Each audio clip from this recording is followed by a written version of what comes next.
Welcome to another video. Last week I did put a video on the ban on cryptocurrency in Nigeria. After I released the video, the CBN actually did release a comprehensive information on why they decided to put a ban. Now, they're not actually banning cryptocurrency in Nigeria per se. They just don't want it to pass through the banks because it is not a legal tender in Nigeria. That's the reason why. So they came up with different reasons, and in this particular video we'll be looking at the reasons and the way forward for people holding Bitcoin in Nigeria, how they can actually trade their Bitcoin going forward.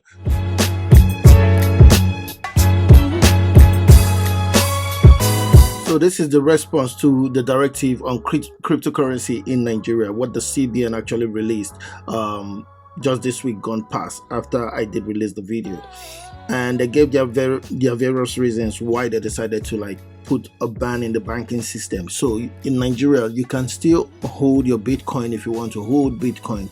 However, you cannot just use the banking system to trade Bitcoin, to buy Bitcoin or withdraw Bitcoin, because it is not a legal tender. So that is one thing you will need to clarify when we say the Bitcoin ban. Technically, it's a ban in a way, because if you cannot just buy using the banking system, then how would you buy? The CBN is actually stating the fact that they are not the only ones doing this right now. Like in this paragraph here, they say it is also important to note that the CBN position on cryptocurrency is not an outlier, as many countries, central bank, international financial institutions, and investors have warned against it. And they mentioned some countries which I mentioned in the last video, like they talked about China, Canada, Taiwan, Nepal, Egypt, Algeria, Morocco, and the rest of these countries actually putting a ban on cryptocurrency. Like in China, for example, the CBN went further to talk about China. In China, for example, cryptocurrencies are completely banned. Well, in China, the banking system, yes, it is completely banned, but I think some Chinese people can still hold crypto.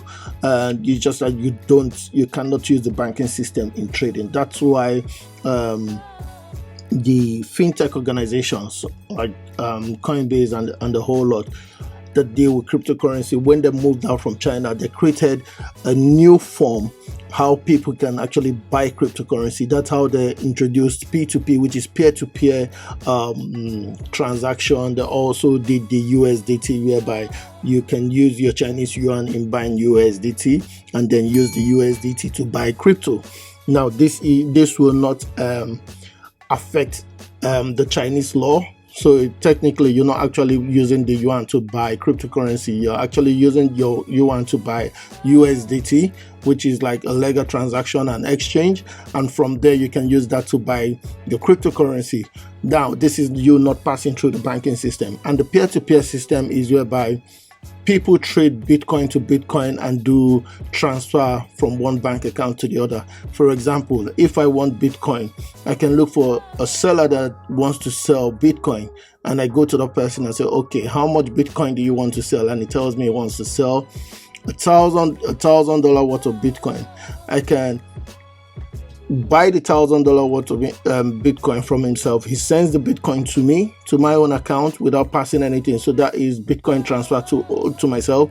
And then I'll just transfer money, $1,000 from my bank account to his bank account. And now this is like a peer-to-peer way. However, what this causes at the end of the day is some people lose money, in the sense that I may take the Bitcoin and don't send the money going forward, or alternatively, I may send money and don't receive my Bitcoin. So these are when you intend to do P2P, you need to have trust. The trust factor needs to come. You need to buy from a credible person before engaging in that. So that's where I feel we'll be getting to next anyway, because most people in Nigeria will engage in P2P trading, whereby they buy Bitcoin from people online without going through the Nigerian banking system, and just make transaction like a pay Naira into a particular bank account and then receive Bitcoin online to cover the worth of my Naira. That's where it will be going very soon. So they talked about China.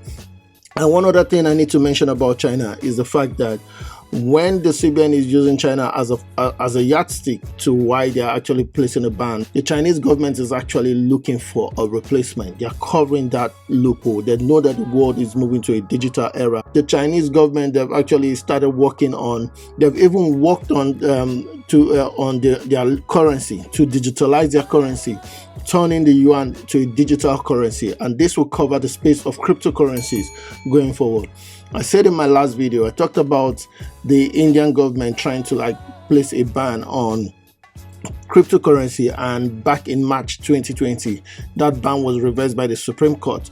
Now in 2021, now the government of India, they are actually going back to court and trying to see how they can put a ban on Bitcoin and other currencies trading in the blockchain industry. Yeah. However, what they intend to do is to digitalize the currency, the national currency, the rupee, so they will have a digital rupee going forward to cover the space. I believe Nigeria, we should be looking at the same thing. Rather than put a blanket ban, we should be thinking of how we can digitalize the naira going forward, and give us a time period, a time frame that in 10 years time or in 5 years time, the naira will be a digital currency. This is why we're putting a stop to Bitcoin. So these are things that we should be looking to do if we want to cover if we want to use the framework of other countries. We should use it completely. What are they doing going forward, and how do we do ours going forward? This is what we should do as well. Now, they talked about famed investor Warren Buffett calling cryptocurrency rat poison, mirage, and gambling device. And this is because Warren Buffett actually thinks that people that buy Bitcoin are not actually buying it for because they want to use it as a means of payment, but they are buying with the hope that yes, if I buy at $10 today, tomorrow it will grow to 20. That's the honest truth. Most people that trade Bitcoin actually look for money growth rather than spending Bitcoin buying. So if Warren Buffett is not buying into it and we're using Warren Buffett as a yardstick, we also have some other investors that actually believe in Bitcoin, like the richest man in the world, Elon Musk, right now. He just spent over $1 billion on Bitcoin, investing in Bitcoin. And that is appearing in the financial statement of Tesla. That is one route Tesla has actually moved into right now. And not just investing in Bitcoin, is now saying Tesla can actually purchase their product using Bitcoin going forward. So if you need a car, a Tesla car, you can use Bitcoin in buying that, and they will take that. And not just Elon Musk. We have organizations like PayPal, MasterCard, Visa, all creating wallets right now for Bitcoin services going forward. They're like looking for ways to see how they can integrate Bitcoin as a payment method into their wallets and a whole lot. The Wall Street right now, there's so much pressure by employees in there looking for ways to see how Bitcoin can be accepted into the Wall Street and the whole lot. So things are changing rapidly. You understand, in America, it's a capitalist system, so they support entrepreneurship, they support ideas of individuals, and if you have a good idea, you can make it. That's why they say it's the land of dreams. So going forward, once things start being adopted and more organizations, when I mean more organizations, I mean established tech organizations start adopting Bitcoin will move to a global entity. And if we're placing a ban on it right now in Nigeria, it will be difficult for us to accept it when it starts moving fast. Right now is the time for us to actually stay ahead rather than coming out and then trying to join back later when the world overtakes us. Going forward, we're number 2 right now when it comes to trading of Bitcoin, and we should remain that way, like stay ahead, except we have an alternative going forward rather than we pulling out completely. So if in America they're accepting it, let's just say for example Amazon decides to accept Bitcoin and Apple does the same, then cryptocurrencies will go global in no time. Like Facebook, they're actually trying to launch one themselves, the Libra, and if they do that, what happens? So these are things that we should look at.